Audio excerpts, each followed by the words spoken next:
Welcome to the Sauvé house. I should say, I think, welcome home. Because in a nutshell, this is what this house does. It just becomes a home for people who are not born here. People who have no links to this country suddenly become a part and a member, full member of this community. So for me, this is home. The foundation brings 12 people from all around the world to live and work here for a year. So it's quite an intense experience. Last year we worked on the Syrian refugee crisis here in Montreal, and we came at it. We basically joined forces. So you had experts on disability rights, you had experts on women empowerment, myself a researcher on youth civic engagement, and many other fabulous people coming together and dedicating a year of their life to one project. Every year there's a batch of people like me, and then they're thrown back into the world, young leaders who come here and are basically seeds, potentials.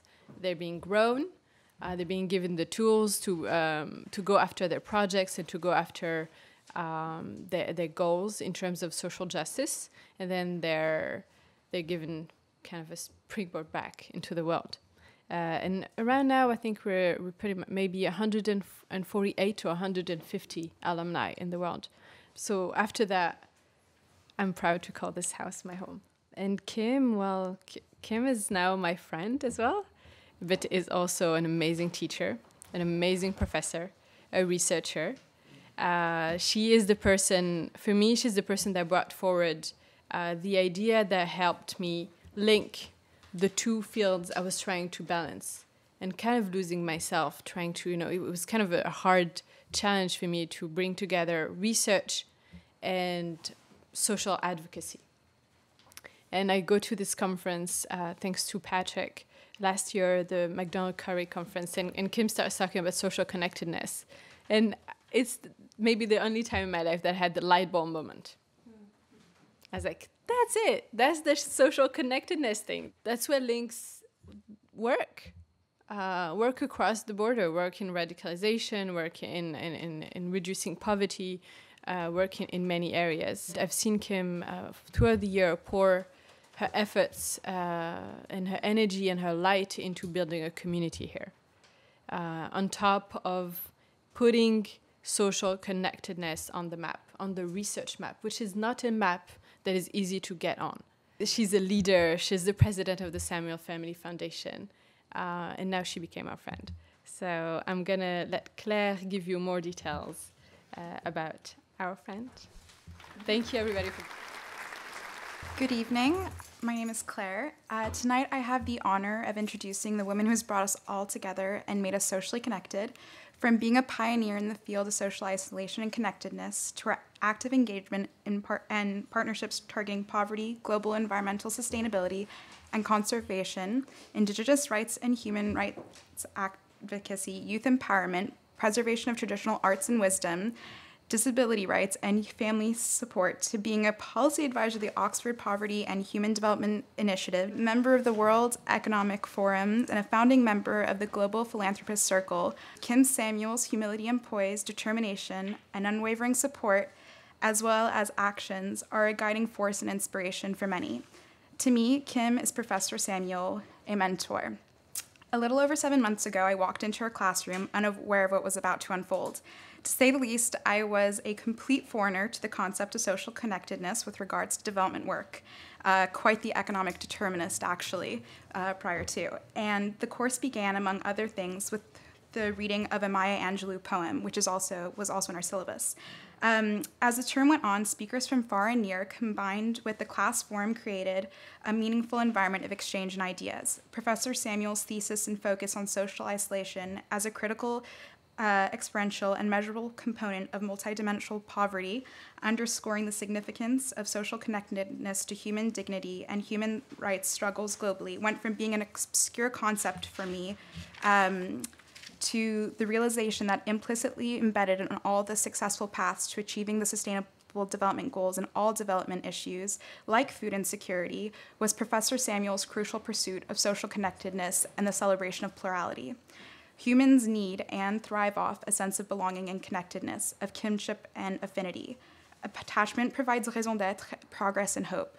Social networks provide assurance and empowerment. These are all things we were taught and learned in her class. And few threads of ink conveyed this truism more aptly and beautifully than those that began mine and my classmates' journey with Professor Samuel. Because nobody, but nobody, can make it out here alone. Maya Angelou. Professor Samuel's movement appeals to the very element that defines our reality, human agency. The implications of this commitment are vast.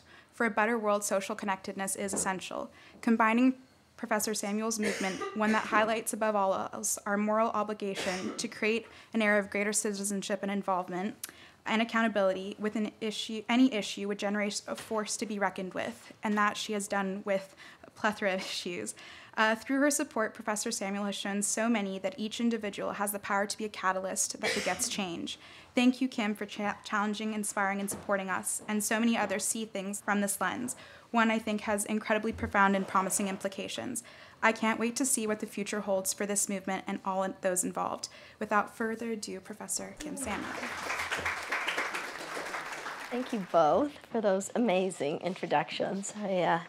I now worry that I won't speak well tonight. The bar has been set really high, so I'll try to live up to some of what you've just said, Sabrina and Claire.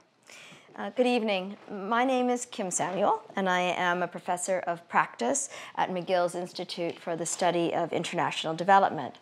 I would like to begin by acknowledging the land on which we gather in the traditional territory of Ghana Kahata, a place which has long served as a site of meeting and exchange amongst nations. It is a pleasure to welcome you to our second session of the winter 2017 Jeanne Sauve Forum Series on Social Connectedness and International Development. Last fall, we held a very successful weekly series, and we are thrilled to continue the dialogue through 3 special sessions this winter, and I'm already thinking about the lineup for next fall with great excitement. For those of you who joined us previously, welcome back.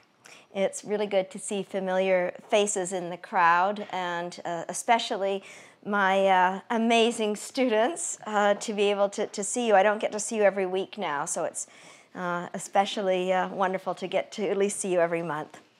And for those of you who are with us for the first time, I'd like to explain the purpose of our gatherings. My life's work has been focused on the pervasive yet often unseen problem of social isolation, a crippling condition that leaves its victims in silence.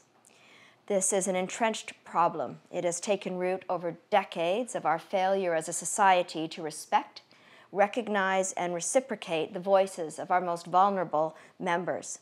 But I believe we can solve this problem through unwavering dedication to empathy and inclusivity. I was honored to have the opportunity to engage with the wider McGill community on this issue over the course of the fall semester through a capstone seminar with ISID, the first of its kind here at McGill.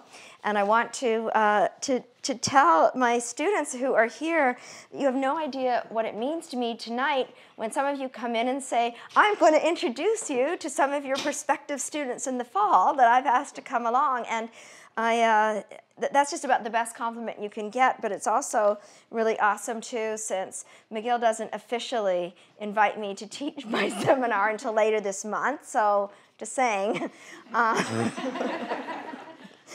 Anyway, I'm so glad to be a part of the long history of collaboration between Sauvé and McGill.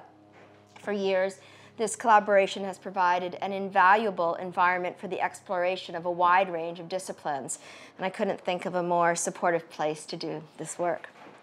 Last fall, the series explored the root causes of social isolation, along with strategies for building social connectedness and building community through international policy and program development.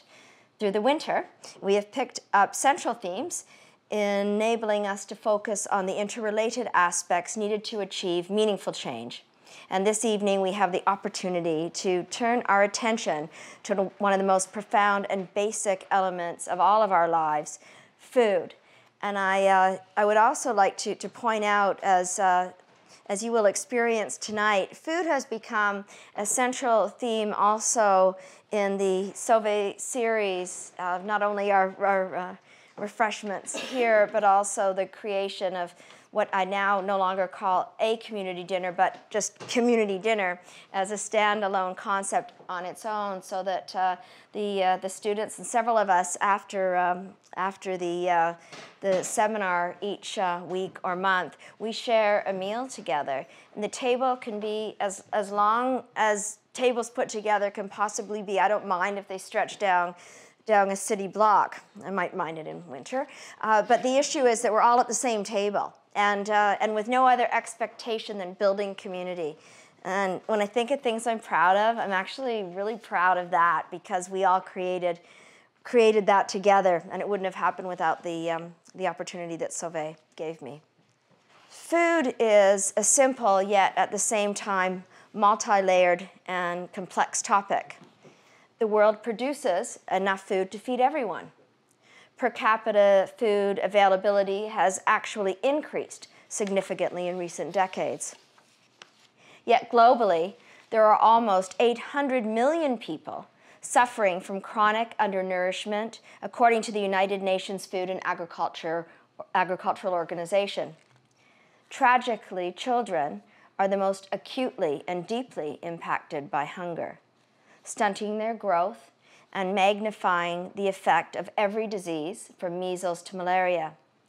Beyond health effects, the psychosocial impacts or the lack of access to food can be just as devastating. We can readily see the linkage to the risks and debilitating consequences of social isolation on individuals lacking access to food.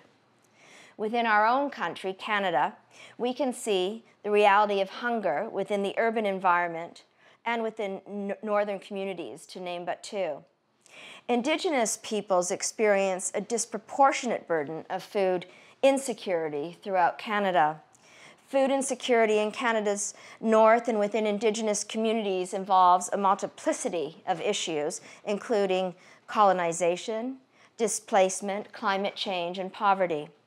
Communities, once sustainable, face costs of food that are 3 to 6 times higher than elsewhere. And I recall seeing this for the first time when I went on a trip to Moosonee in northern Ontario, and to an Indigenous community there. And we were all going to go up camping even farther, up at Moose River. And we were provisioning before going up there. This is maybe my first trip there, maybe about 4 years ago. And I thought, oh, well, what do we want? Well, I would like to be able to have some fresh fruit and whatever else we're having. And when I saw the price of fresh fruit, I thought, no, I actually thought that it was labeled incorrectly, because it was fruit and veg, and there was $12 for a head of broccoli. That really shocked me, and it's nothing special. It was just broccoli. So I asked about why was the food so expensive, and the answer was because there's only one store. And it's just an absolute monopoly, a total ripoff for the communities there. And then you ask, well, what happens? Isn't it like competition? It's a free market. Oh yeah, sometimes competition came into this community once, and the northern store dropped its prices, so the competition that had the right price went out of business. And there's back the northern store. So, I think about global policy issues, and then we think within our own country about really important policy issues, including Indigenous policy issues, and then I come down to that community and that northern store. And it's what I really actually would like to start a small movement to help put them out of business. It's disgusting. But it is, right? Okay, I just wanted to share that example. Yeah, I think that's something we could all do. Maybe as a class we could help on that too. Now cut off from traditional and wild foods by government policy and resource extraction, communities face added barriers imposed by outrageous transportation costs and corporate monopolies. As we have done throughout this series, as we turn to focus on strategies and solutions, it is essential that we first consider how to give voice and bring agency to those affected. Most of you will have taken note of both our title for the evening as well as a quote from Khalil Gibran. The gift whose source is justice is greater than the gift from charity. This seemed to us an important and appropriate message to help frame our discussion tonight, as was the title indicating we were interested in thinking beyond food banks. To me, and building on my work on multidimensional poverty and other issues affecting marginalized groups, I think it is fundamental that we approach this discussion from the perspective of social justice and human rights and not charity. This is not just a nice thing to do. This is essential here in Canada just as it is around the globe. Beyond the statistics, we can also readily see the importance of food, socially and culturally. When we gather together to join a meal, we are engaging in a tradition as old as humanity, one that transcends national boundaries and cultural divides. What is it about food that brings us together? Food provides more than sustenance. It promotes community. Our society segments and separates us in every way possible by race, by class, by ability and education. What I call the othering of people, making someone else less than, when what we should really do is remember that there is no other. The other is only ever us. Those at the bottom of the social ladder, the poor, the elderly, the differently abled, are often the first to be excluded from social customs, and their isolation has real health consequences. But something amazing happens when we sit down together to share a meal.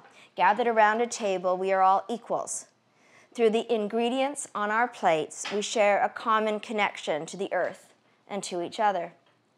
Breaking bread together breaks down barriers and builds connection. Few activities connect us more directly to the earth than the act of eating, growing.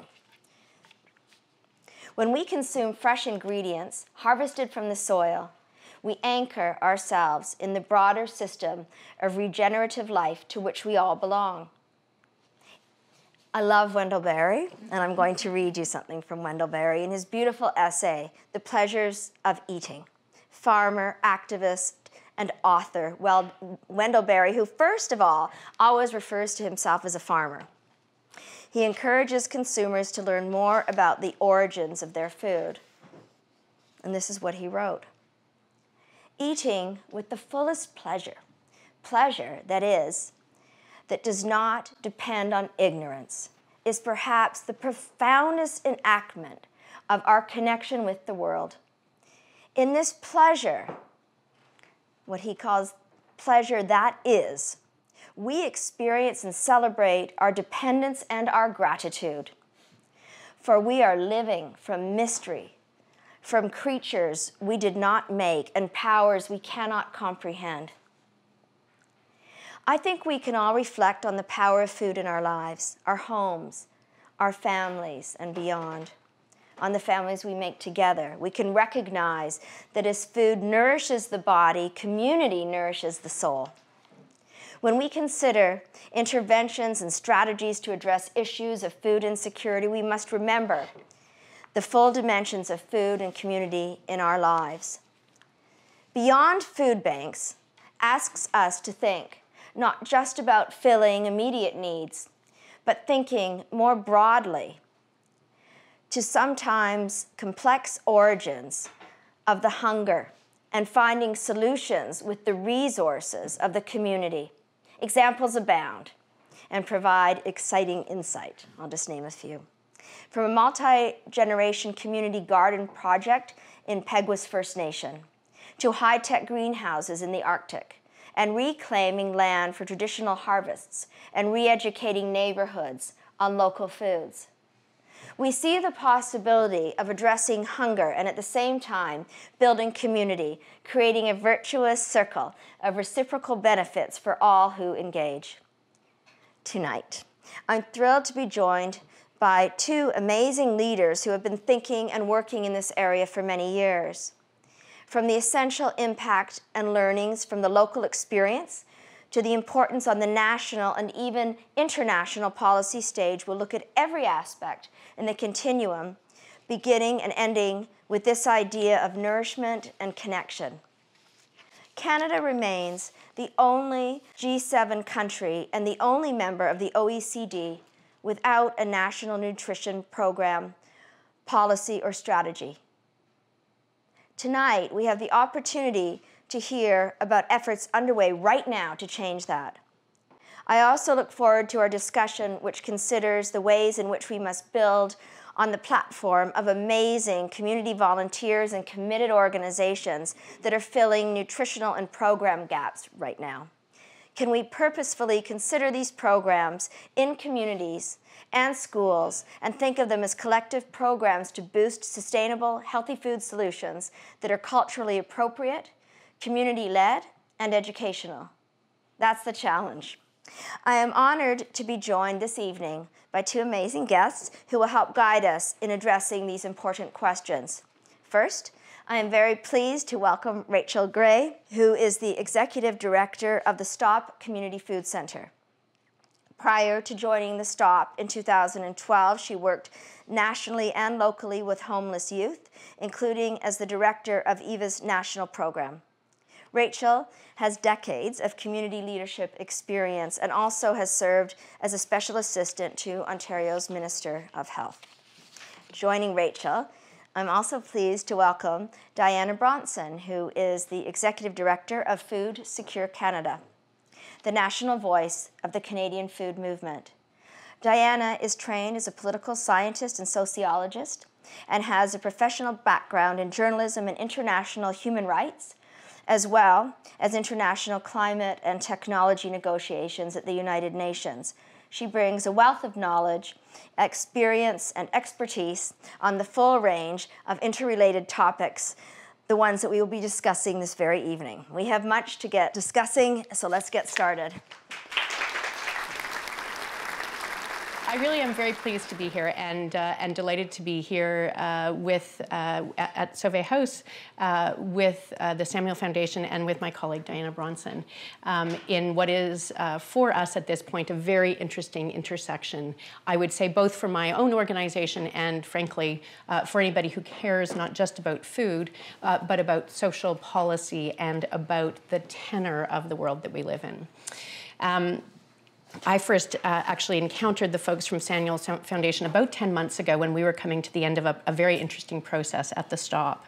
And so we've been sort of walking along over the course of the last year or so, and I find it, I find the title of the talk this evening to be kind of a perfect holding of some pretty complex issues, and also an opportunity to look down the road to the work that we are particularly interested in, which is building social solidarity and using food as a tool for that. So the photo you see in front of you is kind of a classic thing that happens at the organization that I work at, which is the STOP in Toronto.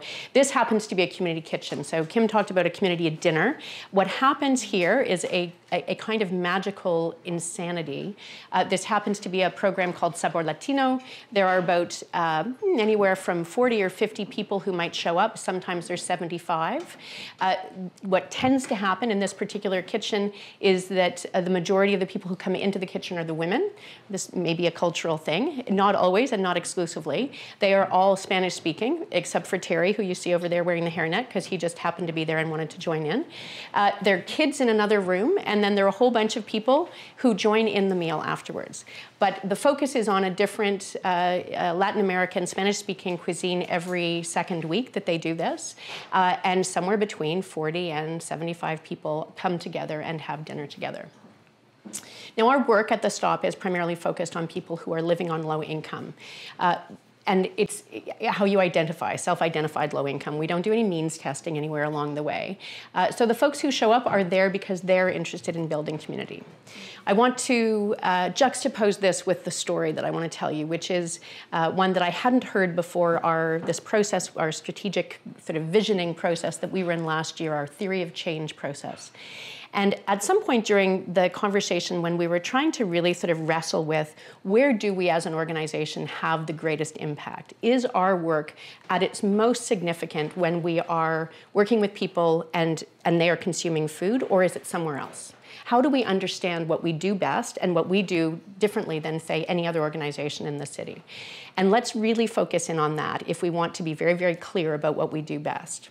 And at that point, one of my colleagues who used to run a community kitchen just like this told the story about a woman who had been around sort of on the periphery of our organization. She'd been involved in the garden work at different times.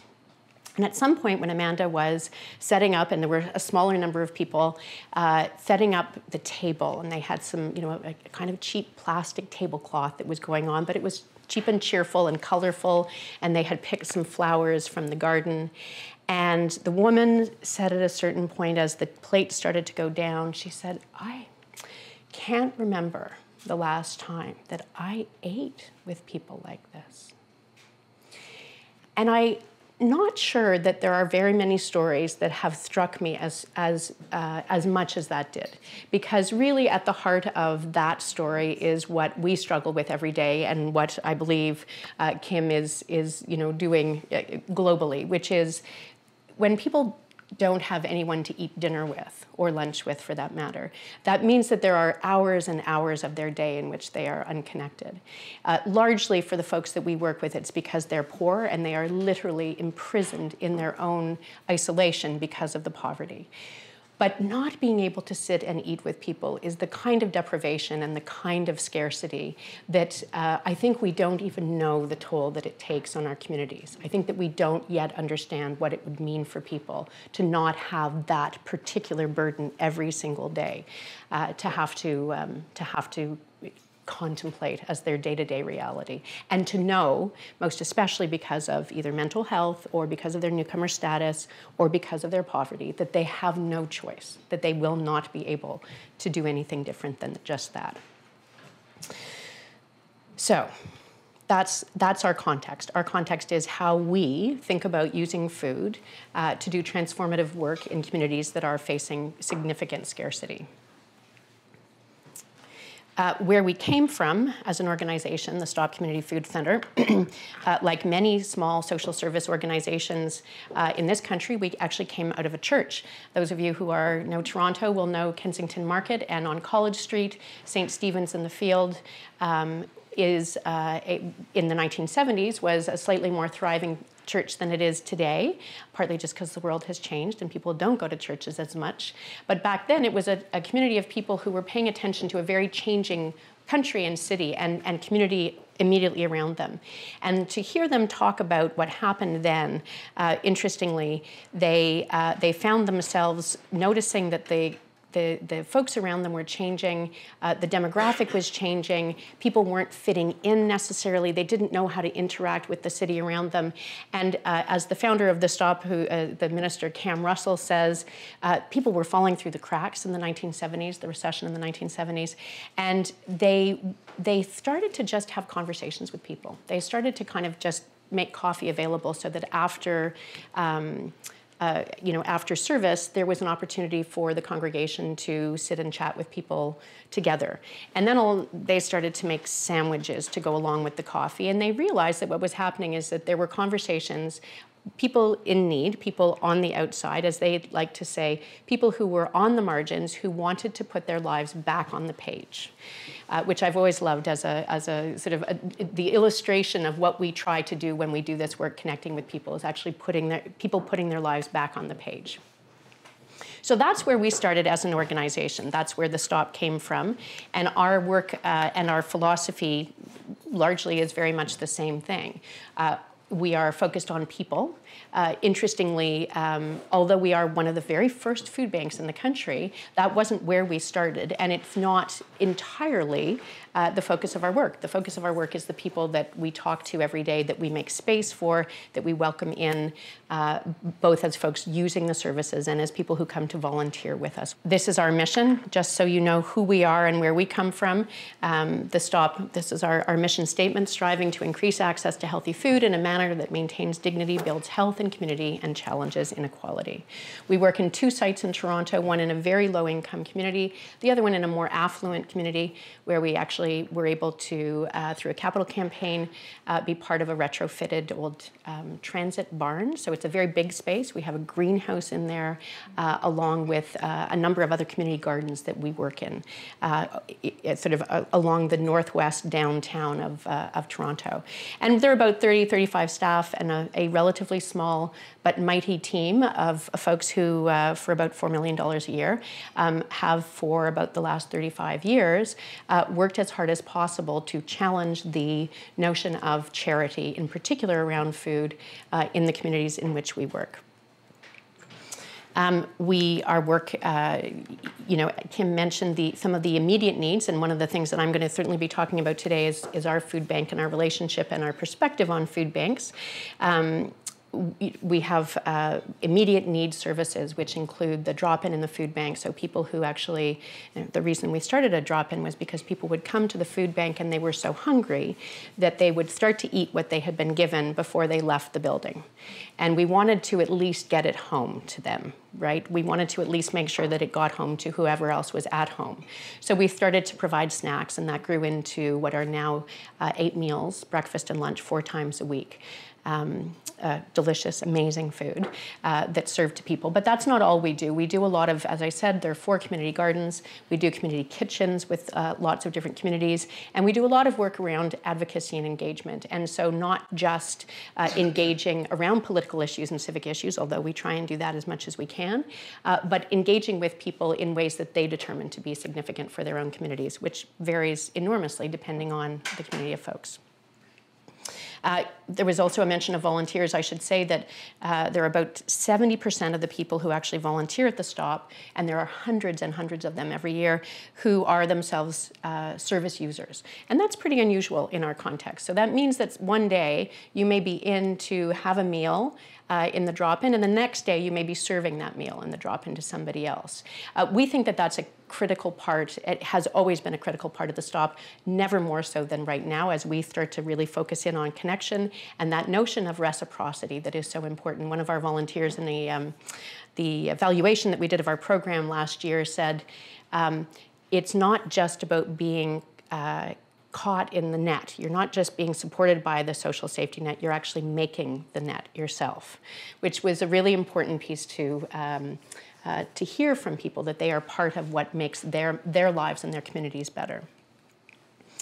The numbers for us are, and perhaps for you as well, they're relatively big for a small organization. We give out about 1,300 hampers a year, which is a 3-day supply of food in our food bank, and that serves about 19,000 people in our community because we often work with families as well as individuals. There are about 55,000 meals a year that we serve, as I said, 4 days a week, breakfast and lunch. And it really is delicious food. And this next photo will give you an idea. This is we value food enormously. So this is actually our food bank, and with one of our volunteers. And it is in the middle of the summer, and you can tell by the amazing produce and the garlic that is hanging in the window that comes out of one of our community gardens. I don't know how many folks have ever been inside a food bank, either to use one or to volunteer or to make a donation. Most food banks, perhaps increasingly now, there are more that make an effort to purchase produce, fresh produce. But most of the time, it's cans, it's processed food, it's the food that most people don't want. What often happens is that people will, clean out their pantry and, I don't really want this, I'm never going to eat this, I'll put it in the hamper at my kid's school, and that will be part of the food drive, which is, of course, not about dignity, it's not about good health, and it's certainly not about an understanding of food as a basic human right, that people should have access to the kind of food that is appropriate for them, that is nutritious, that will nourish them and their families. So we have a limited amount of processed food, and folks get a choice about what it is that they're going to take one way or another. We try and highlight the food that we grow and that it's in season. We have a food demo every week that focuses on the food of the month. I will just say I'm really glad that we're past cabbage month personally, because we eat a lot of cabbage in the winter months. This is another shot of the food bank, and these are our staff and volunteers all together. It's a pretty good reflection of what life at the stop is like, I'll be frank. We are a pretty dynamic, feisty little organization, and it's a very diverse group of people who make the magic at the stop happen. This is one more shot that I wanted to share with you, which is actually from our drop-in meal. And one of my colleagues, Monica, who's one of our chefs, led the charge on, this was for the Lunar New Year a few years back. I believe it was 600 dumplings that the volunteer team made to go into the meal in our drop-in. And there are about somewhere around 150 to 200 meals that get served every time we serve a meal. So I wanted to show all of these lovely pictures to you. I wanted to give you a sense of the kind of context that we have. As I said, there are other programs that we run, an advocacy program that engages, that provides training to community members who become peer advocates. So they are then available to help when people come in and say, I'm about to lose my housing, or my kid's getting kicked out of school and I think it's because we're a racialized family, or there are bed bugs in this house and I need to have help with that, or I've lost my eyeglasses and I can't see, or I don't speak English and can you please help me find a Turkish interpreter who will in fact help me understand what the heck is going on here. So those are all of the things that happen at the stop. I'm going to focus in mainly on the food part of this though. Kim alluded to some of the numbers globally. Here's our new normal. And I say that it's a new normal because it's actually only been 40 years. It is less than a generation in this country that we've had food banks. And I had the opportunity a couple of years ago to actually go to Glasgow and present on our experience of food banking, because the Stop is quite well known as an organization that has really sort of changed the conversation around food and food banking in this country. And I was able to say to these poor folks in Scotland who are looking at a government policy that is cutting people off social assistance, they actually call it, no kidding, sanctions. So it could be that you lose all support for up to 3 years if you have not come to appointments promptly enough, if you have been deemed not to look for work quickly enough. They are literally cutting people off the welfare rolls. And so they've gone from having no food banks, I think it was an increase of 500% when I was there, and that was 2 years ago. No food banks existed in Britain. And there are very few, frankly, that exist anywhere in Europe because it's an entirely different social policy framework there. But in Canada, we have 40 years of experience. We have, since 1981, when the first food bank was opened in Edmonton, again in the midst of an economic recession, we have created a widely supported narrative in this country that says that we have an emergency food response, and that when people are, hitting an emergency, they can actually go to a food bank. And I always say, it's good that we have emergency food banks when things like floods happen, when fires hit communities as they did in Fort Mac. It's good to think about having a structure in place so that we can actually attend to people when there are emergencies around food. But this is not what's happened here, right? This is what's happened in this country is that food banks have become embedded in our understanding of social policy. It is a normal response to actually have food banks in your community that provide food for people when they don't have enough to eat.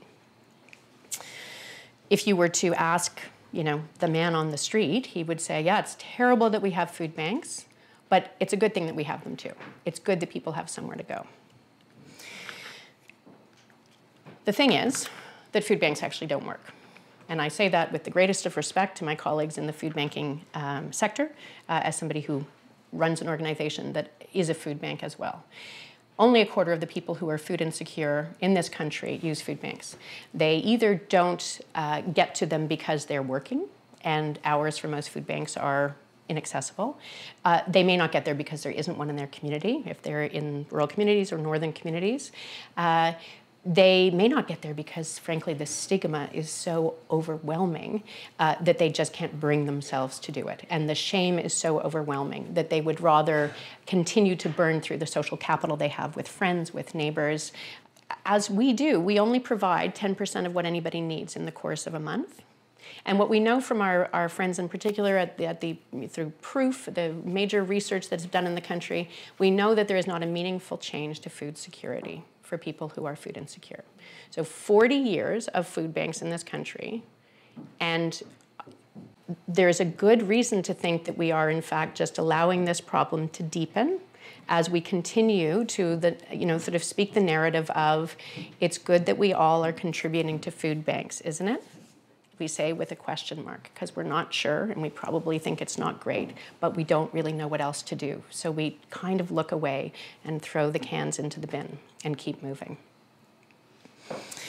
I would argue that there is a collective responsibility that we have. I would argue, and Diana will probably make a much better case around the human right, the basic human right of food, and that in creating a system that is insufficient, all of these negative words, unfortunately, they are all true, completely inadequate, completely unstable. When the cost of food goes up, donations to the food bank go down. When the cost of gas goes up, donations to the food bank go down. It is not a stable environment. It is not something that is sustainable in any way. And we did a little bit of research this year recently.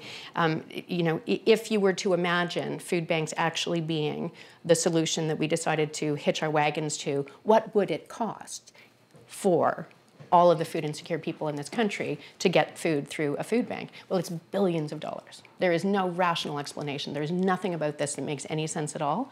It cannot possibly be that this is the infrastructure that we want to invest in as a country. I say it's the inverse reality of food banks. That we perpetuate an unjust paradigm that says it's really too bad, but it's better than nothing. Really, the problem with food banks is that food banks are trying to solve a problem, but we haven't quite figured out, we're not asking the right question. It's part of a misnomer. So when people in Edmonton didn't have enough food because of an economic collapse, instead of saying, wow, they don't have enough money to feed their families, we might need to do something about unemployment insurance in this country, or social assistance, or some other kind of income. That's not what happened. The community, in its very best effort, turned and said, let's make sure they at least have food. And it was, I think in November, I think it was just before the holidays, and people brought food out because they wanted to do just that much. And the problem with food banks is that they are trying to use food as a way of solving a problem, and the problem is actually income. There are many different parts of the world, and there is lots about the food system in this country that is broken. But the majority of people who are not able to feed themselves because they are food insecure, it is because of income. And until we start talking about that particular problem, we are going to continue to be fixing the wrong problem with things like food banks. We actually don't often ask whether or not we think there's any evidence to demonstrate that food banks work as a response to food insecurity. There is a fair amount of data that says that it doesn't, that people are not meaningfully changed, their lives are not meaningfully changed because of the food that they get when they come to an emergency food center one way or another. It is the sort of the ultimate Band-Aid, right? That you might, you might get a tourniquet, the bleed might stop, but you haven't attended to the wound at all. And so people are going to continue to be hungry. There are two quotes that are pretty important for me in this work. Both American, Francis Moore Lappé, hunger is not caused by a scarcity of food, but because of a scarcity of democracy. And Janet Poppendieck's book, Sweet Charity, if you were interested in food and food banking, is called Sweet Charity. I think what is so important about this particular quote is, well, both of them together, is that it speaks to the fact that we are not looking at and addressing the issue that is, in fact, causing the problem. So, starting with why. Why are we doing what we're doing, and are we solving the problem that we actually need to be paying attention to? As I mentioned last fall, we started doing this work around theory of change. If our work is around food insecurity and income insecurity and social isolation, and where that, I couldn't actually figure out how to get to the center of the Venn diagram, which is where we tend to work. We've spent years as an organization advocating for change, challenging food banks, challenging ourselves to actually run a healthier organization, provide healthier food. It was delving into this work and really deciding that where we saw the greatest change and the greatest impact was when we used food as a tool for building community and for making connections and for building health with people. They identified for themselves what was most important to them, but they came to us by way of a meal. And what often we hear from people in our community is, when they finally get over the stigma of coming to a food bank or to a drop-in, it's extraordinary because it's been so much stress to avoid. And what they tell us consistently, and what somehow we hadn't quite heard in all of this, was that the reason they come back to the stop is not because of the food. It's because of the people. Yeah. That's why they come back. They come back because they want the opportunity to build community. Everyone needs people. So we need food, it's true, but in fact, and you know, some of you may be aware of the research, in particular in the last couple of years, talking about different risk factors. There is more of a risk factor from social isolation than there is smoking. There is more of a risk factor to social isolation than there is if you are food insecure. The biggest threat to us is when we are alone, and we feel alone in a profound way. And one of the speakers who was at the Global Symposium in the fall, the professor from Duke, referenced a study and said, you know, 1930s research in the US that said that the single most significant indicator of when someone would die was the strength of their relationships. Yes, yes. I have tried to find the research. I have not found it yet. But I mean, I think that that's just one of those pieces that we cannot underscore, and that is so significant for people, is that it is all about the connections in the communities one way or another. So our work is, and you know, this doesn't mean a tremendous amount, but I will just say that for us it has been important to say we are going to be more solutions focused. We are not talking about food insecurity, we're talking about food security. We are talking about income security, and we're talking about social connection as opposed to insecurity and social isolation. And that's just a small piece for us, but we want to be able to look to the work that we're doing and try to establish where the positive change is coming, instead of, if you work in shelters in the city of Toronto, we work with homeless people, you get money when you fill beds. So the city pays you when you actually have more homeless people in your shelter, which of course is outrageous. But until we start naming what is wrong with the language and the methodology, then we're going to continue to have that kind of what I consider to be, you know, an outrage. So for us, it's about the positive changes that we can have in these areas using food as a tool. So, having said that food banks don't work, I want to tell you about what does work where I work and what we do. This is not people cheering about the food at the stop, but they often do. This is actually the DropIn Space where we serve those 50,000, 55,000 meals every year. And what's happening here is one of the hockey games during the last Olympics. I took this picture because you can tell this is not one of the professional stop pictures like the other ones, but it was one of those moments where, you know, I can't remember how many people were in the room. It was a Friday afternoon, and it was either the women or the men's team, and it was just, well, unfortunately, anybody who knows me will know I get a little overexcited when it comes to, you know, those kinds of important medal games for hockey. There's a lot of yelling. I was not alone here. We're a drop-in, and we work with food. And this is a space where people could come and be part of something significant in their community. It was just a hockey game. I don't even think this was the medal game. I think it was a qualifying game.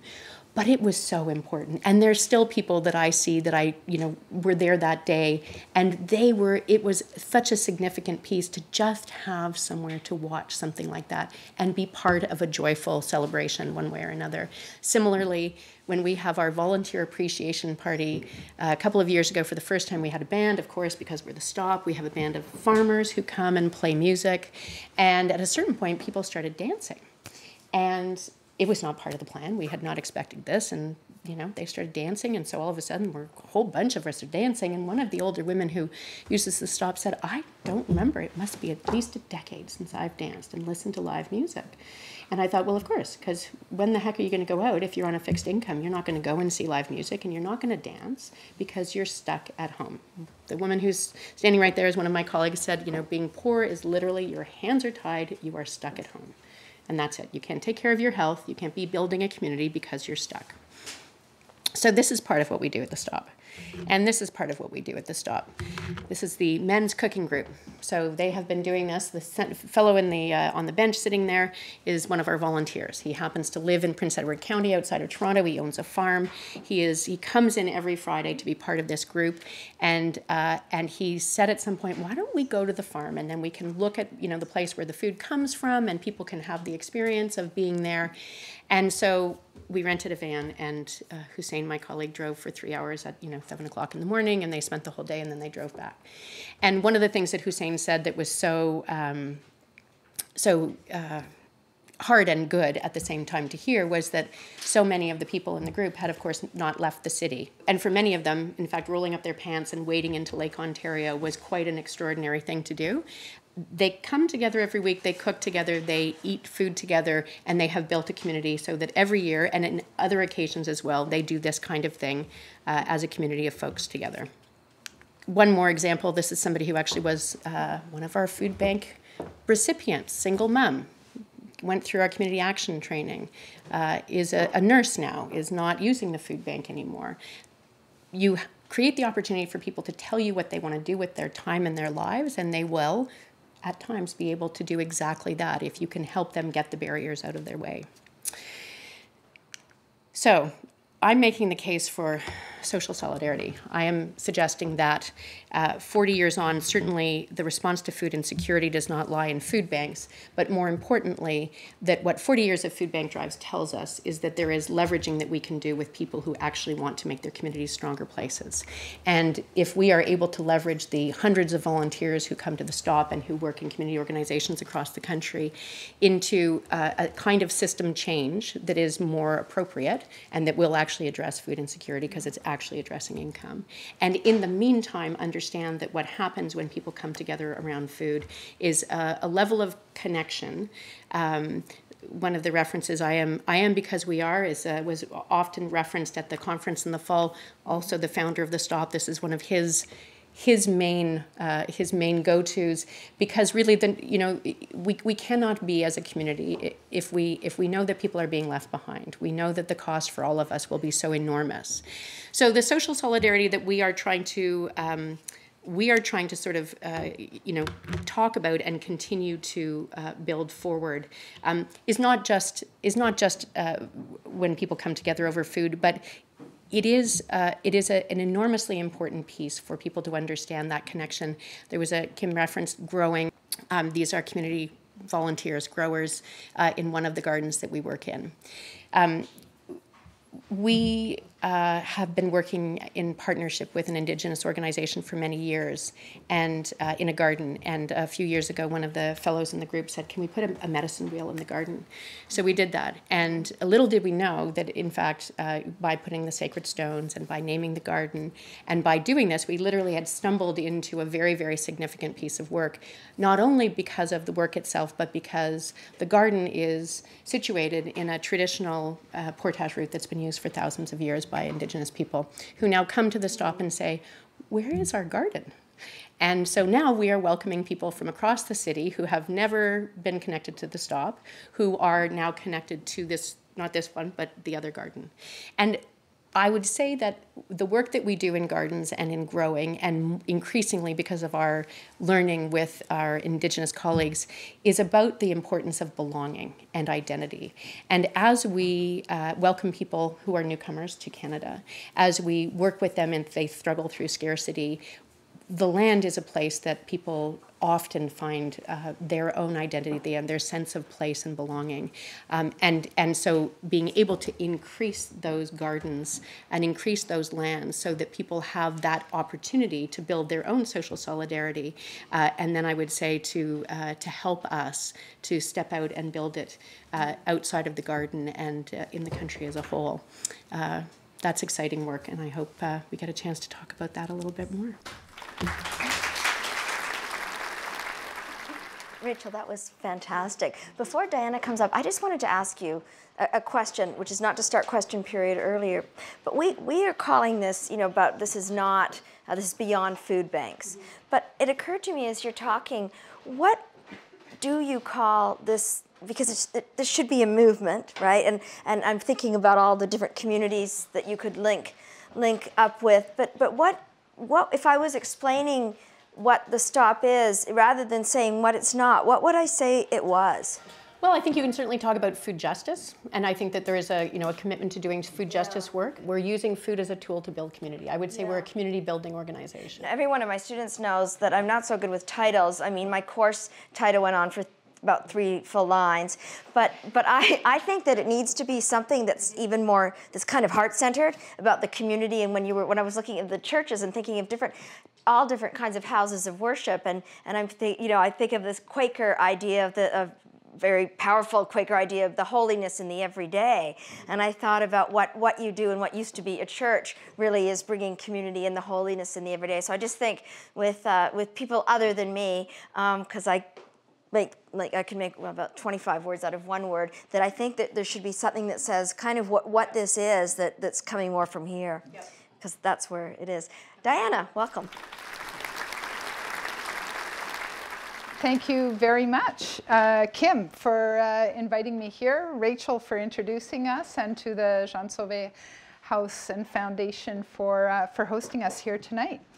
I've had a little bit of an introduction, so I won't go on about that. I want to get right to the chase, because I think that in a way what Kim and Rachel had to say sets up perfectly what I want to say, because there are solutions to some of these problems, and I don't claim to have all of them, but I do think that I have a really important one, and I'm going to get to that. So I'll talk a little bit about Food Secure Canada, who we are, and a little bit about the right to food, because we haven't gone into a great deal of detail on that. I want to talk about the opportunity that we have before us right now, which is that on the Government of Canada's agenda, we have a national food policy, and we need to write it in the next 18 months. So that's an extraordinary opportunity that we have. I'll talk about some of the issues that I think it needs to address, and many of them have been addressed already, and how we can work on this together, and how you might be interested to get involved. So Food Secure Canada, we're a national network of organizations and individuals. We have 3 goals: zero hunger, healthy and safe food, and a sustainable food system. And we bring together organizations and individuals to advocate on those things. Back in between 2008 and 2011, we developed a document that really was very much a community building document. It was elaborated by 3,500 people from all walks of life who sat down at kitchen table talks across the country to talk about what kind of policy issues, what kind of vision could we imagine for food? How could we get there if we actually sought to eliminate hunger in this country? If we actually sought to develop a food system that would be sustainable and healthy? That was published in 2008. It's called Resetting the Table, A People's Food Policy for Canada. You can download it off our website in English or French. There's a sample copy at the back. And it was a pretty interesting strategy, because it provided us with a tool and a call for the federal government to elaborate a national vision on food. I think that the national vision that we need to have on food should take the right to food as its very basis. So as the UN committee defines it, so who in the room remembers when the UN Special Rapporteur on the right to food came to Canada in 2012? Almost no one. So I'm going to thank you for that. You remember, Rachel. So Canada has signed on to various international treaty obligations. You've probably all heard of the Universal Declaration of Human Rights, and there's 2 main treaties that come out of that body of work. The Treaty on Civil and Political Rights, which is well known, talks about freedom of expression, right of association, no torture. And then there's the Treaty on Economic, Social, and Cultural Rights, which is sometimes considered the poorer sister.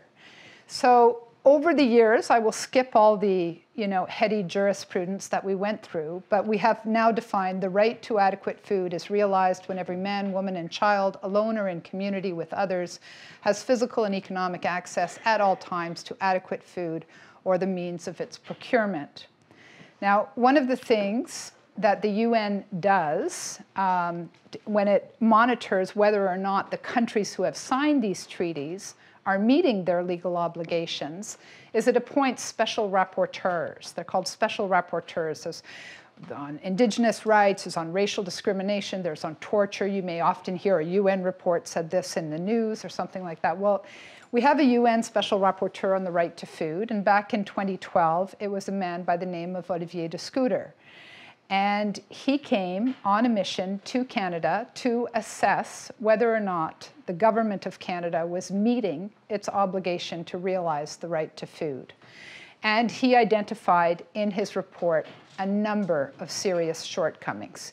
Now, you may remember back in 2012, we had a conservative government that was not very interested in human rights and health or sustainability, or in food policy for that matter. So the UN Special Rapporteur made a series of recommendations to the government of Canada. And the first recommendation that it made, the most important one, was for Canada to develop a right to food strategy, or what I'm calling a national food policy. But it's basically fixing it as an objective and laying out a plan for how you're going to get there.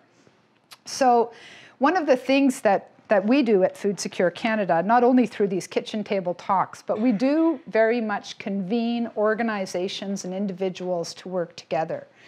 And what was so extraordinary for me, such a privilege for me, I worked, as Kim said when she introduced me, for about 15 years internationally. And I would often go off to United Nations meetings in Geneva at the Palais des Nations. I'm sure you can sort of visualize what that is as you walk in, and all the world's flags are there, and it's a very beautiful building and all of that. And I would sit there in those negotiations, and we'd fight for commas, and we'd fight for better language, and you'd say, geez, when is this going to hit the ground? And who is actually suffering from these particular human rights abuses is going to actually know that we're ever even talking about this? And what we were able to do when the UN Special Rapporteur made his report to the United Nations, thanks just to a political will, thanks to the strength of the food movement in Canada, thanks to Olivier de Schutter's willingness, is we were actually able to have a live hookup with Geneva right as he gave his report on the government of Canada. And it was quite an international diplomatic incident because the government of Canada did not welcome him in an appropriate way. They denounced his recommendations. They said he should be over in Bangladesh. He had no business in Canada, that we were very fine on our human rights record, thank you very much. And that was said by senior ministers of the government. So it was a big, big problem. And one of the things that was really gratifying to me personally, and I think really important for the human rights system, was to have actually people from university classrooms, from food bank floors, from food policy councils, from community centers, from reserves, able to hook up through technology with the UN and ask questions about what should be done. We tried very hard to enter into a dialogue with the previous government, and it didn't really work, so we decided we should make food into an election issue and try and get more traction that way. And so we designed a campaign on a bit of a shoestring, but nonetheless, some of you may have heard of it, and we called it the Eat, Think, Vote campaign. It was Je mange, donc je vote in French. And once again, we used that power of food to bring communities together, to talk with candidates for office, so people who are running for office in the last federal election, to sit down for a meal with them and to talk about how we were going to ensure that there would be healthy, sustainable, affordable food for all. And we had certain planks, we called them, that we wanted specifically to talk about. Two of them had to do with food insecurity. One was really on, we called it Zero Hunger in Canada, and we made a call for a feasibility study of a basic income, knowing that food insecurity is primarily caused by poverty, as Rachel has already outlined. We're also calling for healthy school food. We're calling for support for the next generation of farmers, and putting a particular focus on food insecurity in the North. I see so many young people in the audience, and I'm actually very, very proud of what we accomplished in this campaign.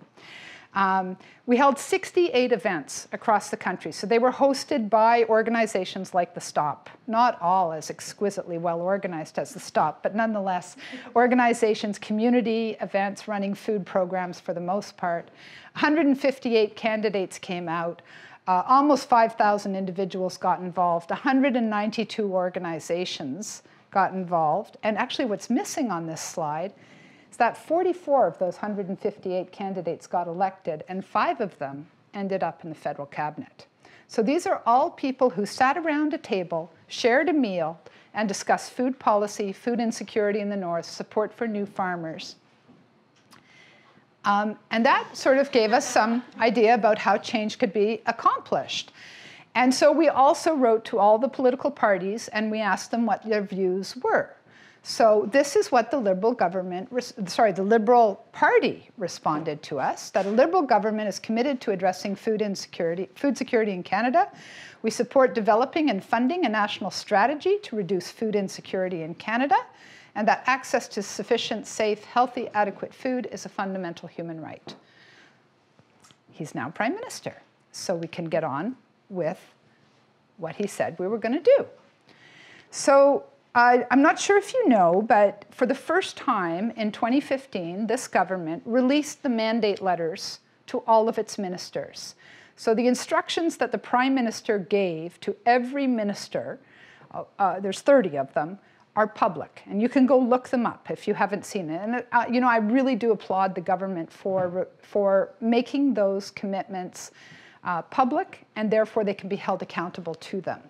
So in the mandate letter of the Minister of Agriculture was the following instruction: to develop a food policy that promotes healthy living and safe food by putting more healthy, high-quality food produced by Canadian ranchers and farmers on the tables of families across the country. So this is what was announced in November 2015, and this is what we expect consultations to start on very soon. And this is the opportunity that we have before us. There's lots of other interesting language in the mandate letters. There's talk of, you know, better work with other members of parliament and parliamentary committees coming out of a period where there was very little of that, more constructive dialogue with civil society and the not-for-profit sector, all kinds of good language that are across the mandate letters, including extremely good language on a new relationship with Indigenous peoples, a new nation-to-nation relationship with Indigenous peoples. And then in various other mandate letters, the Minister of Health is to revise Canada's food guide. There's a national anti-poverty strategy that is being elaborated under Jean-Yves Duclos.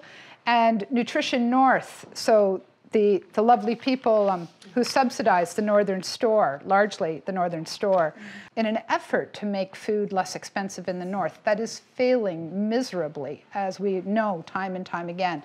That is also under consultation. But all of these issues are connected. What we're telling people to eat, how you get that food, what are the obstacles to being food insecure. We need to address these issues somewhat systemically. And this is a slide from the Government of Canada. And it's what we know so far about their plans and where they're at in terms of developing a national food policy. So they have defined 4 pillars: food security, health, environment, and sustainable growth of the agri-food sector. This is fine. We can live with these. There's a little bit of a danger right now that sustainable growth of the agri-food sector will squeeze out the other 3. And that is our job in civil society and for people who are concerned about social connection and food security. It is our job to make sure that that doesn't happen. Very important to note that levels of food insecurity are much higher amongst Indigenous and racialized groups than elsewhere. This, I think, was some of the data that you were referring to, Kim. We published a report last year called Paying for Nutrition, which was a costing project that worked in Moosonee and Fort Albany and Attawapiskat. And as you can see, the prices are just off the charts. Family would have to spend 56% of their income just to buy food for their family, were they to buy it at that store. And at the same time, public dollars are not going to support innovative, interesting projects that are actually providing jobs and healthy food to people in northern communities. Chronic disease and health issues are hugely important. Diet-related disease, diabetes, cardiovascular disease, obesity, some forms of cancer. These are all largely influenced by diet. And as you know, there's not a provincial government or even the federal government in this country that is not concerned about the burden of chronic disease on our healthcare system. And our food system has a huge responsibility to bear in terms of climate change and shifting that around. This is a study from GRAIN, an international research group that puts food-related emissions, when you consider all aspects of the food system, up about half of greenhouse gases. So what are we going to do about this? So I am sharing a plan that we've been sharing with our membership across the country, and that I would encourage you all, if you're interested in trying to do something about this problem, to join in and get involved in. So our plan is based on 3 components: analysis, outreach, and engagement, and I'll speak a little bit to each of them. We've just put out a draft paper, and if you join and become a member, you'll be able to see the draft paper before it becomes finalized. We're taking comments on it till next week. And it's an attempt to frame up this food policy issue, to see the interconnections. You were talking of links, Kim. It's the links between health and sustainability, and the links between food insecurity and access to healthy lives that we want to bring together. So we're trying to frame this as a systemic issue, that what you eat and how it's grown matters to the net income, net outcome, and that what we need is a food policy that strives to make healthy food and sustainable food the affordable food, that strives to make it the easy choice. We want to organize the outreach. We're going to try and repeat again a little bit what we did during the Eat, Think, Vote campaign. And we're going to organize right across the country in community organizations events called Recipes for a Good Food System. And we'll invite you and other people to come forward and tell us what your recipe is for a good food system. What works? What do we actually need to do in terms of pesticides? What do we need to do in terms of organic agriculture? What do we need to do in terms of fruit and vegetable intake? What do we need to do in schools? What do we need to do in hospitals? There's all kinds of ideas, and I hear them every day from our membership across the country. People are doing amazing work like Rachel is doing at the Stop. But mostly they're doing it on a shoestring, and mostly there's not a lot of public dollars going to it. Instead, we're just encouraging the same old kind of charitable mentality rather than moving forward with a social justice agenda. And finally, this engagement, sort of strategic engagement. I think what has happened in the past is that there's been very little dialogue between the nonprofit sector, the private sector, and government. People have been siloed off in their own positions and their own ways of seeing the world. And not only do we need to bring equity, health, and sustainability together, we actually talk in terms of mission, margin, mandate. We don't all do the same thing. Those of us who are in the nonprofit sector tend to be very mission-driven. We want to see social justice. We want to see human rights. We want to see a more ecological system. Private sector is driven by its margin, right? It's driven by making money, and that's an honorable and good thing to do. It's not the whole picture, however. And governments have mandates. Government actually is the people that we elect to take care of everything, to make sure that the mission and the margin work together. So we're very interested to work in this space where mission, mandate, margin come together. And we've already had some initial dialogues with some forward-thinking corporations and some senior government people to think about how we could move this forward.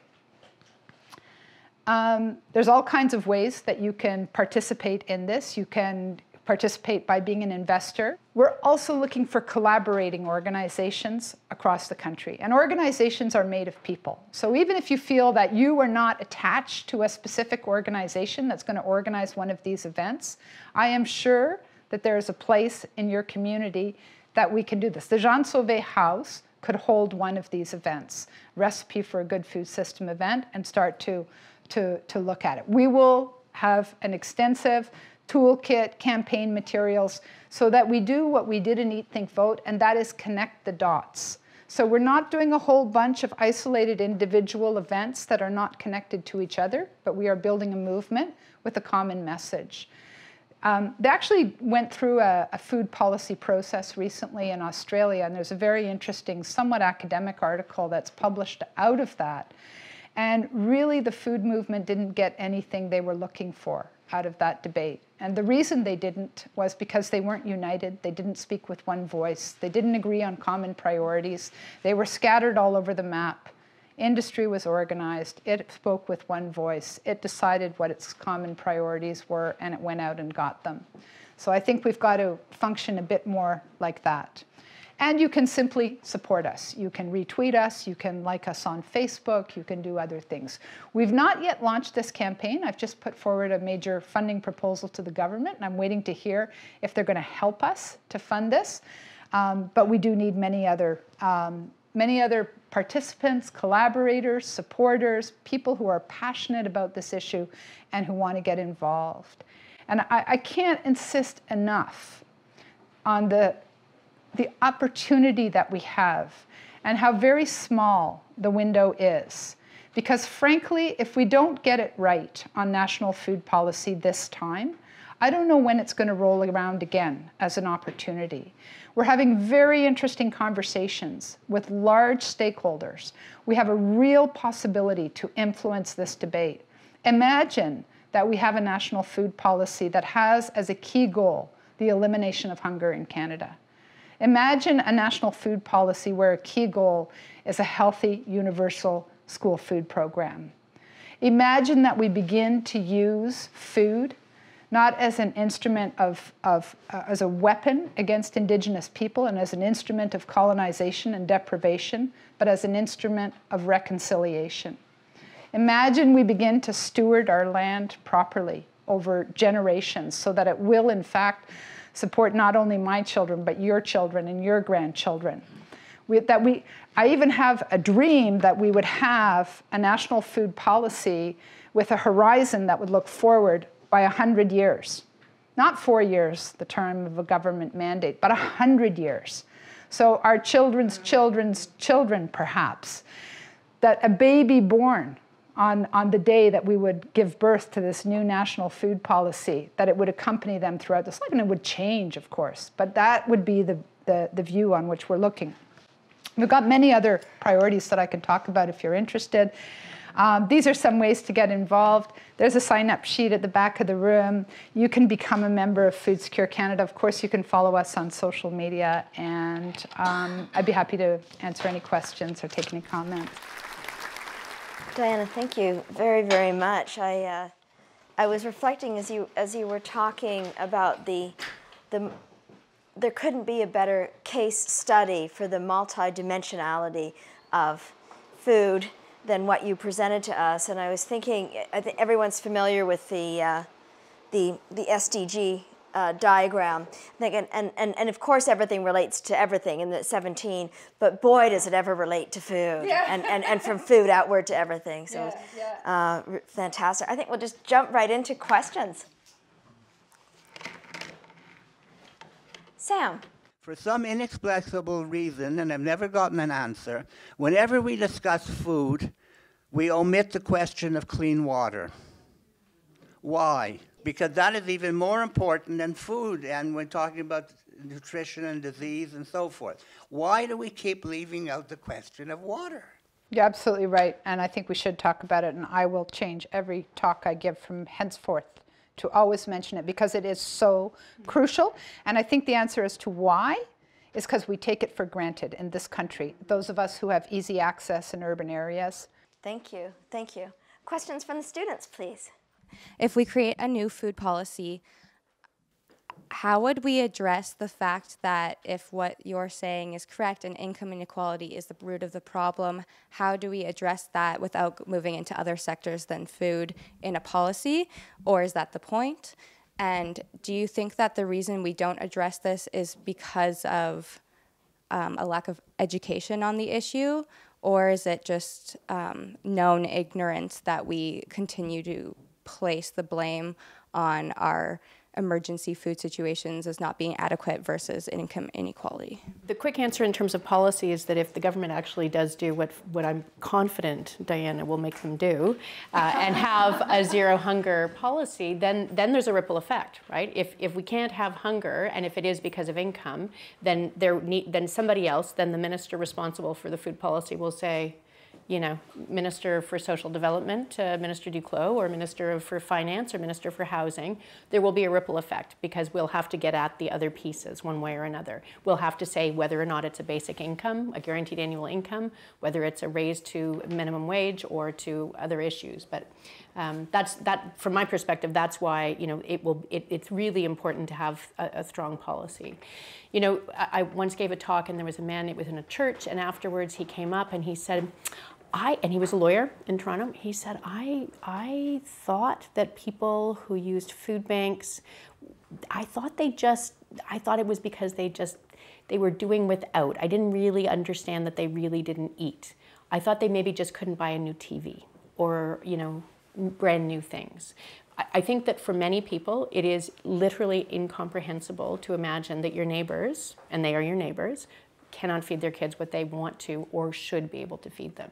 I think there is a huge gap in terms of understanding, and then I think there's you know, frankly, a little bit of willful denial about just what this means, because it's pretty uncomfortable. But 40, 50 years longer issues like clean water have, you know, sort of plagued us, and people are happy to just say, I don't know, so I'm going to look over here and do something else. I agree. I don't think it's a lack of education. I think it's a lack of will. And I agree also that the income security piece will come from social policy, and that's a very good question, by the way. It shows like a deep understanding of policy terms. We do not have, at least to my knowledge, any legislation whatsoever in Canada that recognizes economic, social, or cultural rights. We have, you know, our civil and political rights are well incorporated into our charter, into a number of other laws and instruments, but and for that reason, sometimes we say social and economic rights are not justiciable, which means you can't go to court over them to fight for them, and the obligations on social and economic rights are a little bit different from the ones on civil and political rights. They're more progressive in their realization. We understand that for everybody to have the right to food, that's not going to happen overnight. It's going to be a process and in fact, your obligation in international legal terms is to progressively realize, to make sure that hunger is going down over time, not eliminated overnight. That is your actual legal obligation. But we've not recognized that in Canadian law. So actually, if we were able to incorporate the recognition of the human right to food in Canada's national food policy, it would be very groundbreaking. And I think worth fighting for. And because that slide I put up with the quote, you know, that is a quote from an official response from the Liberal Party during the election campaign. And while it doesn't say right to food in the mandate letter, I certainly think it's something that civil society groups and anybody who's concerned about food insecurity in this country should be fighting for. And it gets us away exactly from that sort of, you know, give a can to the food bank donation box. Yeah. It really struck me what you said there at the end about how this grocery store up north is basically a continued form of colonization. It's continuing to exploit these people. And I was wondering if you could delve more into what's in your plan towards that final goal there, which was availability of food to northern communities. Because, I mean, that is an entirely different culture and community. So how would you propose to approach that? So the thing is, it's not for me to approach it anymore, and I think that's the first thing to recognize. So it's pretty clear from people in those communities that we've partnered with and across the north that they are done with Made in the South solutions. They don't want them. They want to see Indigenous food sovereignty. there's a lot of common elements of what I've heard from people that we've worked with, which has a great deal to do with, we were just talking about this prior to coming here, but that really having sovereignty over your food system and over your relationship to the land and drawing your food from the land, not all your food, because everybody can eat potato chips and everybody can drink Chilean wine and everybody can do whatever they want, right? But to, that the solutions for food insecurity in the North must come from the North. So just to cite one example, the Yukon, under the Arctic Institute for Community-Based Research, recently held a food summit. I had the privilege of going there, and I was part of that for a couple of days and got a chance to talk about this. And we have something called the Northern Network. So it's a very off the side of my desk type of project, but it brings together organizations and individuals who are interested in northern food insecurity. Right now, it's a very modest initiative. It's a sort of webinar followed by a meeting every 2 months. It profiles community projects that are enhancing self-sufficiency in food across the North, and then it discusses what policy recommendations we need. So right now, there are communities that are growing food, doing amazingly innovative projects, getting kids back out on the land, learning traditional hunting, fishing skills, all that stuff. And for the most part, it's not supported by public dollars. And instead, we spend, I think it's now $80 million a year on subsidies that go essentially to the Northern Store. So on our website, you can look up this report that we did called Paying for Nutrition. The Northwest Company, which owns the Northern Store, responded to that study and said that we were unfair and they wanted to help the community and all of that. And we had a big discussion about that with the authors of the report and the communities that were part of the food costing project that led to the report. And I just don't get a sense that people see the Northern Store as part of the solution. So Nutrition North is being revamped right now. Like a lot of things are being revamped in the in INAC, Indigenous and Northern Affairs Canada. But the language in the mandate letter is very weak. It says to improve and something, improve and upgrade or something like that. What is required is to completely overhaul that program. And in fact, the minister, Carolyn Bennett, agreed to that. She spoke at our assembly last October and she said that a complete overhaul was needed. We need to watch what the government's going to come out with. So they did consultations all fall, like they're consulting on many, many things right now. They did consultations on Nutrition North. Our views, we made our views known. Many other organizations made their views known. Now the ball's in the government's court. What are they going to do? This is why I think national food policy is important, because we can't fix Nutrition North here and Canada Food Guide over here and this over here and this over here.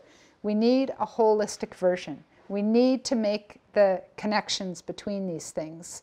If our goal is to enhance Indigenous food sovereignty and to eliminate hunger, we will proceed in an entirely different way than if our goal is just to get affordable food in communities. What role do you envision education and the educational system playing in achieving a solution to food insecurity? For example, in California, Alice Waters has started a project called the it's been a while, but the Edible Schoolyard Project. And it sort of incorporates food, healthy food styles and just the food chain in general and security into the educational system. It's a baby step, but it is a step. And are there any initiatives like that that you're trying to push? There are fabulous initiatives in a couple of different communities across the country, and there's one in New Brunswick that is possibly even more of a favorite than the one that we run at the stop. But it is a very similar initiative in this area in rural New Brunswick. They have actually made it so that the schools are using 60% local produce, rural New Brunswick. Let that sink in for a moment. That's a huge number. They have done everything from change the school cafeteria so that they're doing scratch cooking, so that requires teaching people new skills. They're taking kids on trips to see the farm animals. You know, where do you think sort of beef comes from? Well, of course, from the freezer. And doing these kinds of pieces of work in classrooms, if it can happen in rural New Brunswick, it can happen across the whole country, quite frankly. But it's a huge piece, and it's a piece both because of nutrition, because of sort of health. There are countries where there is a whole lot more investment in Japan, for example.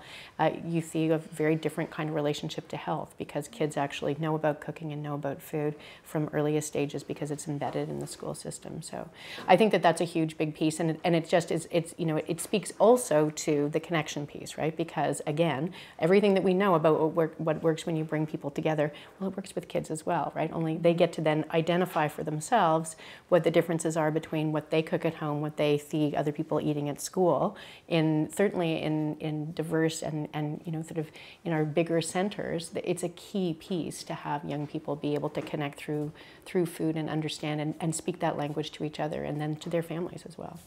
So I just mentioned two things. One is that one of the networks that we run is called the Coalition for Healthy School Food.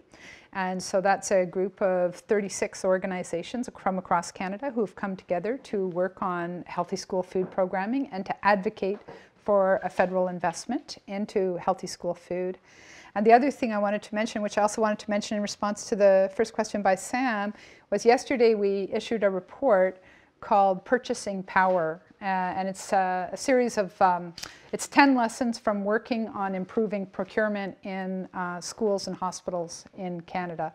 So it's sort of lessons learned from 3 years of work with the McConnell Family Foundation on, what are the obstacles to actually getting local food, healthy food into schools and hospitals. So you can download that on our website. Can we go to Elena, please? I was wondering what the STOP does to make sure that people are aware of the fact that it exists as a resource and to actually get people to feel comfortable to come in. Well, the second part is the easier one in a lot of ways, and it is all about creating the kind of space and valuing dignity for the people that we are working with in community. So one of the little things that actually came out of our theory of change process was every time somebody walks in the door of the building, you say hello and you introduce yourself.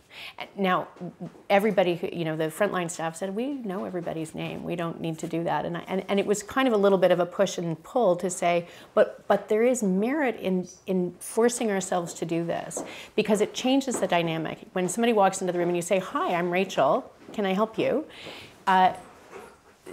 They respond to you differently. And so part of and that's a longer piece. I'm happy to talk about what we have seen, but largely it's about people understanding that it is their space. The food that we serve, I made jokes, but it is phenomenally delicious and healthy. That's a little bit more of an indication of dignity. The food that we serve is reflective of the communities that we work in. So, Black History Month, we had, sort of various different meals, Chinese New Year, whatever it happens to be, all of the major holidays. Like we are sort of mindful to incorporate all of that into the menu planning that we do and into the celebrations that we host. Because then then it really is actually about saying it matters to us who you are, where you come from, what's important to you, and we will work with you to create that kind of a space. So that's the first piece. Once we get people in the door, we got this one. Once we get people in the door, they come back. They come back, sort of every day if they need to, for as long as they need to. Getting them there in the first place, at this point we have the unfortunate, sort of the dubious honor of being told on a regular basis that people are coming to the food bank because their doctors have recommended that they come to the Stop Food Bank because we have healthy food.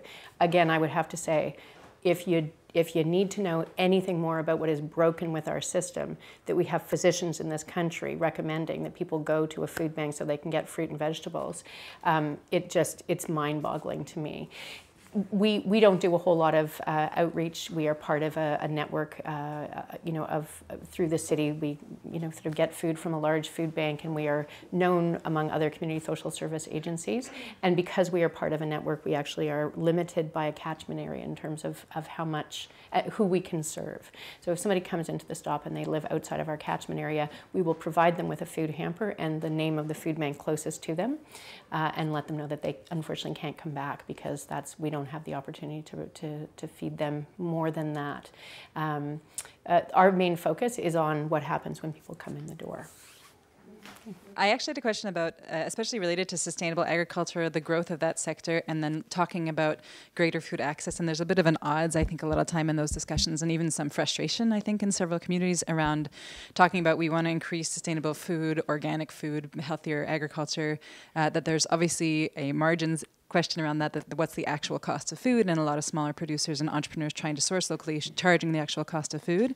And then on the other side of that, this question of food access and the right to food and that, the economic barriers around that. And I guess my question is coming back around to in terms of supporting, because you mentioned like the growth, being careful about the growth of the food sector, agricultural and food sector, but there's obviously an interest in growing a certain type of that food sector, which would be more sustainable, localized agriculture. How does that look on a policy level, and how does that play up against a lot of this question of food access and fair price for food? It's a really, great question, and I would not pretend to have the response, but I think that is precisely the kind of conversation that we need to have. So one of the things that I didn't talk about, and I was sort of feeling bad towards the end of my presentation, I didn't get to it, but is a really key goal for us in the national food policy debate, is to create a National Food Policy Council, or a new governance structure. And partly the reason we want to do that is because we're not going to resolve everything in the next 18 months. And there's got to be a place for an ongoing conversation. So, I mean, there's some sort of platitudes, I'm sure they're going to be platitudes to you, that I can say that, we have built a food system where the easy choice and the cheap choice is the unhealthy choice.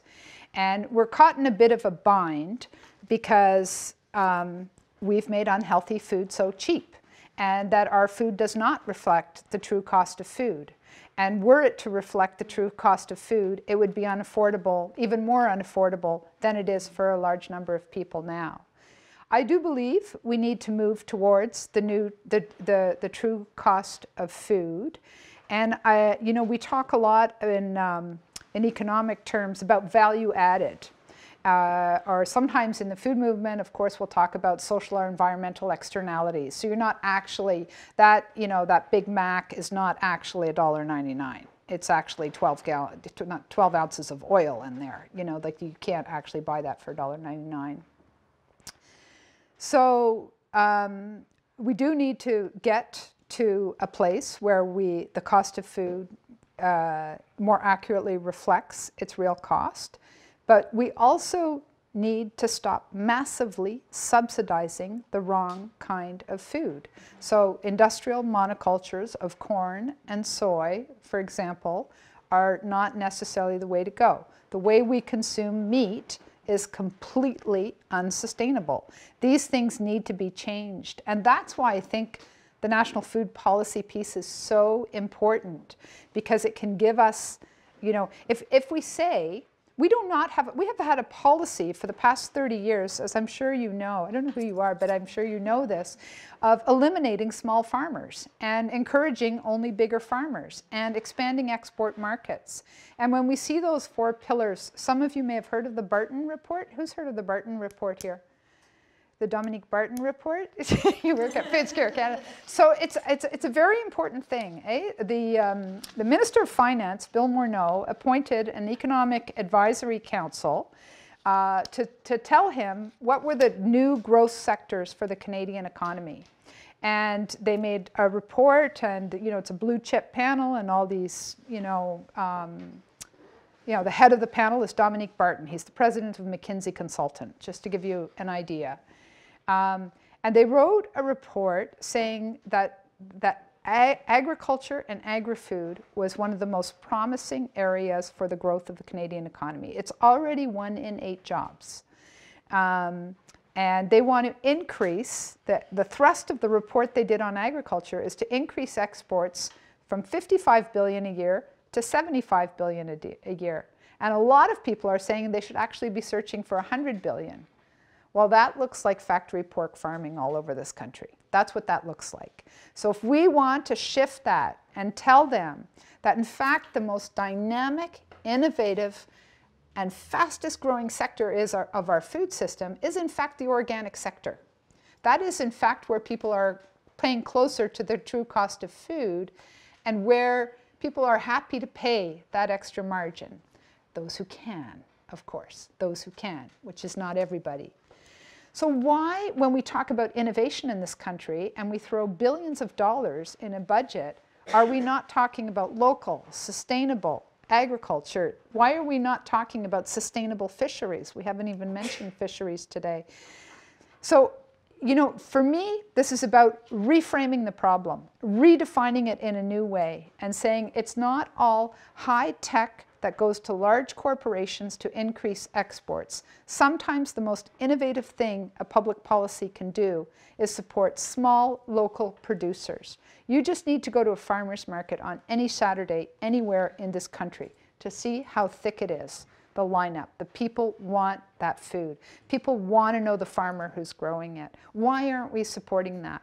Why isn't that? It's such a huge opportunity for our economy to create local jobs, to revitalize rural communities, to reestablish good relations with Indigenous communities. There's so many upsides to this, but we got these blinkers on that say economic growth, high-tech, exports. And I think it's our job to, you know, take the blinkers off and see what the other possibilities are. I saw a question over here somewhere.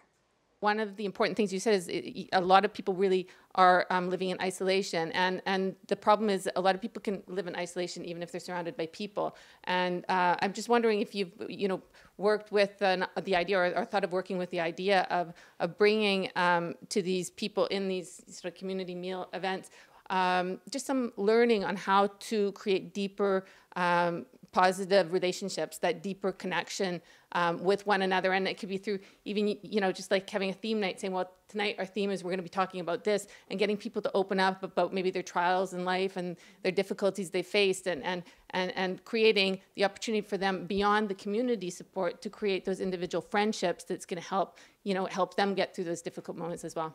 Yeah, and that certainly happens all the time, I would say, in whether we intend or programming it or not. The small groups or the larger groups of the community advocacy program that we run, the trainees in that program organize a couple of events a year.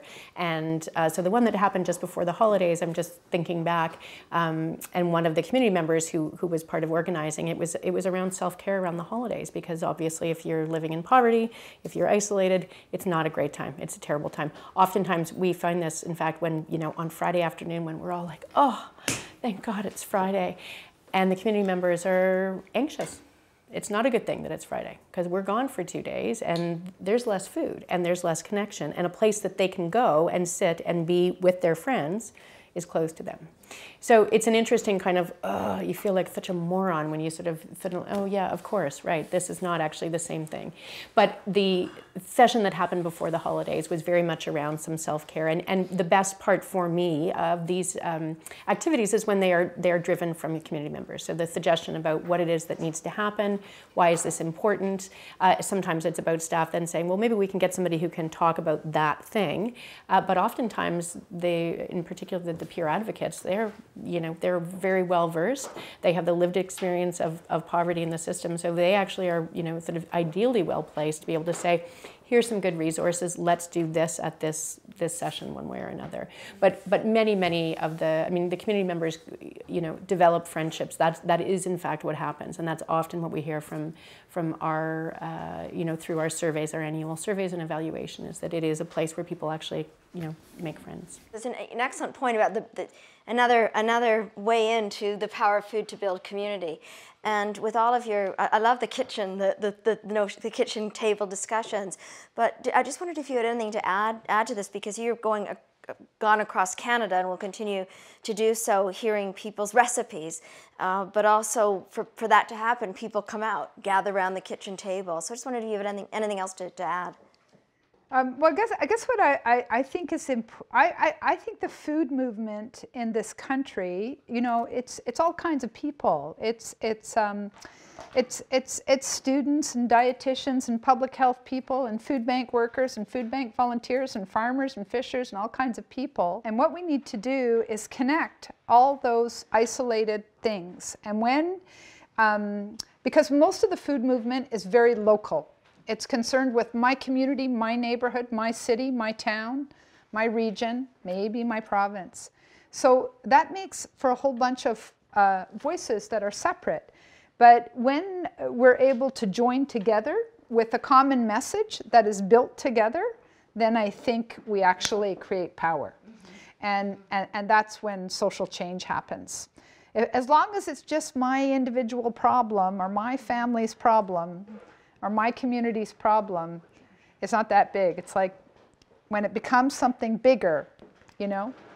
Black Lives Matter didn't exist till Black Lives Matter existed, and nor did Idle No More, and you know, so nor did the women's movement, nor did anything else. It's by joining together and making change that we make it happen. When we talk about agency and combining all of our agency together, that's when we can change the world. I just wanted to thank you both so much for this incredibly illuminating, also inspiring evening, because I think you're both giving us this huge call to action, and individually and collectively. And in one of your presentations, it actually, I can't remember which one, used the phrase about the individuals and individuals within community, which I really think is what we're here to do. I was also really struck, and profoundly so, with the notion of how, what I call bottom of the well it is to be eating all alone. But then imagine what it is to be alone and not eating. As incomprehensible as hunger is in this country, around the world, in this country, it's also, it's beyond hunger. It's also about shame and stigma. What I focus on a lot about, it's the cousin of that, which is social isolation. And you know, I just would love to have you back sometime, and look at, for example, in Indigenous worldviews and food, to have you and joined by others, because I think that this is a dialogue that should continue.